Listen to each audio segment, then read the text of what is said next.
I dette tipset skal du få se hvordan du enkelt kan spille inn en videomelding i Outlook. En smart og moderne måte å kommunisere med kunder og kollegaer på. Så ikke gå glipp av dette tipset.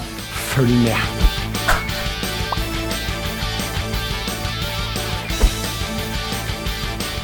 Hei og velkommen til et nytt fredagstips. I dette tipset skal du få se hvordan du spiller inn en videomelding i Outlook. Ja, det kan være en tøff måte å sende ut informasjon til kunder og kollegaer. En videomelding kan virke mye mer engasjerende for mottakeren enn en kjedelig e-post. Så her har du virkelig muligheten til å nå ut på en fremoverlent måte og få respons. Ja, hva med å legge til en hyggelig videomelding når du sender ut tilbudet til kunden din? Som vanlig er det enkelt å få til selv, bare se her. Du kan begynne med å åpne opp Outlook slik som dette. Dersom du synes at Outlook ser litt rar ut i forhold til den du har, er det fordi jeg har den nye versjonen av Outlook. Ønsker du å prøve den du også, er det bare å huke av for denne innstillingen, nye Outlook. Da kan du prøve ut den nye versjonen av Outlook og kjapt gå tilbake igjen dersom du angrer deg. Men før vi setter i gang med å lage en videomelding, så ta deg gjerne noen sekunder til å abonnere på YouTube-kanalen vår. Her får du ferske nyheter og tips hver eneste uke. Start med å opprette en ny e-post i Outlook slik du pleier å gjøre. Legg til avsender og en titel på den nye e-posten slik som dette. Ja, nå er du klar til å lage videomeldingen.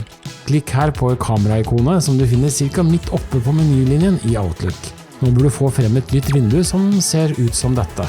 Det er dette miniprogrammet som du skal bruke til å spille inn meldingen.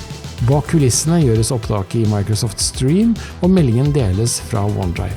I dette vinduet kan du også dele skjerm, men det kan jeg vise deg en annen gang. Så med mindre det er dette du vil, så slår du av skjermdelingsfunksjonen før vi spiller inn meldingen slik som dette. Har alt gått bra, ender du opp med en skjerm som det her. I neste skritt velger du hvilket kamera du vil bruke til å spille inn videomeldingen med. Her velger jeg mitt kjære Logitech C922-kamera, som trofast har vært sammen med meg gjennom korona, rentesvinger og høy kronekurs. Ja, her er jeg. Hei, hei. Alt du trenger å gjøre nå er å klikke her på den store røde knappen med start innspillingen, så er du i gang. Nå gjenstår det bare å spille inn meldingen slik som dette. Vær engasjerende og lag en spennende videomelding som kollegaer eller kunder kommer til å huske. Ja, husk at du kan velge forskjellige bakgrunner her på bakgrunnsikonet. Her kan du ha ferdige bilder og videobakgrunner fra Microsoft. Du kan velge filter for å få uskarp bakgrunn, eller du kan laste opp en egen video eller bilde som bakgrunn. Når du er klar kan du stoppe avspillingen ved å klikke på stopp-knappen slik som dette. Nå kan du bruke redigeringsverktøyene her nede til å klippe og lime sånn som du vil. Er du fornøyd med opptaket, avslutter du ved å klikke her på legg til her nede til høyre.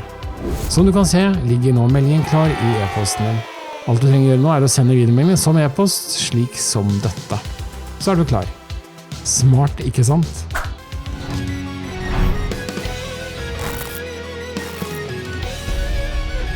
Det var alt vi hadde for i dag. Takk for at du så på. Likte du tipset og vil se flere tips fra oss, abonner gjerne på YouTube-kanalen vår. Eller følg bloggen vår, vi kommer med ferske nyheter og tips hver eneste uke. Vi ses i en annen video.